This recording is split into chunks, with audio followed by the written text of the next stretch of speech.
Well, I think that the market is essentially trading off a view about 2021, which is not going to happen.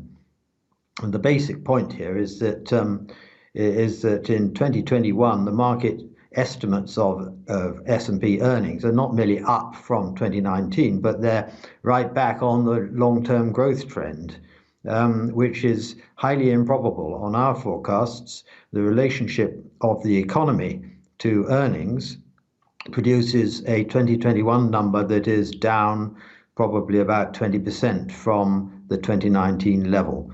And so essentially what we're saying is that the market is smoking dope on earnings, for one, and for two, it's at a PE ratio which, even in relation to its own optimistic view about earnings, takes you right back to the 1999-2000 peak of the tech bubble.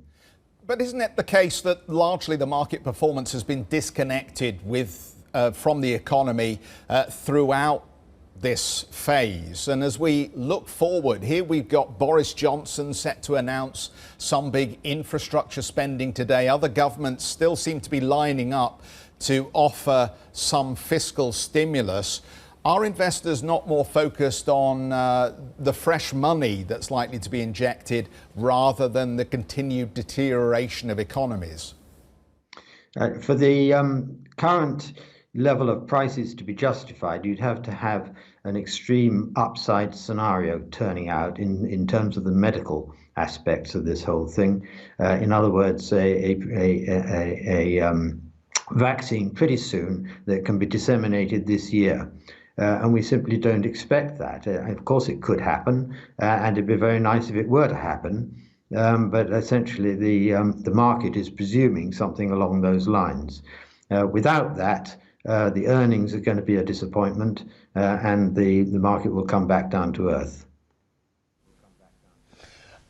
You're 1,000 points plus offside on your S&P call so far, Charles, as well. And whilst I understand why you are very concerned, I also understand why Ken Rogoff and Carmen Reinhart were concerned in the GFC. I understand why Satyajit Das was concerned in 2015 when he talked about a banquet of consequences. The problem with the bear argument is it's coming up, as Jeff was saying, against an assault of such a large amount of money. It's very hard to justify a bear call when there's this flow of extraordinary stimulus coming in, firstly to markets and potentially to the economy.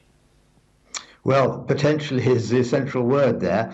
Whereas in Britain, I think you may well have a good point about an infrastructure solution. In the United States, which is the market we're actually talking about, there's very little chance of an infrastructure program unless the Senate suddenly flips away from the standard attitude of the Republicans in the Senate. And they're not likely to do that in response to a Democrat proposal from the House, which involves a substantial increase of infrastructure spending. And bear in mind, you see, that the bulk of the fiscal assistance so far has just simply taken the form of backup for people who otherwise would be in trouble. And as a result, we've avoided slipping into a depression.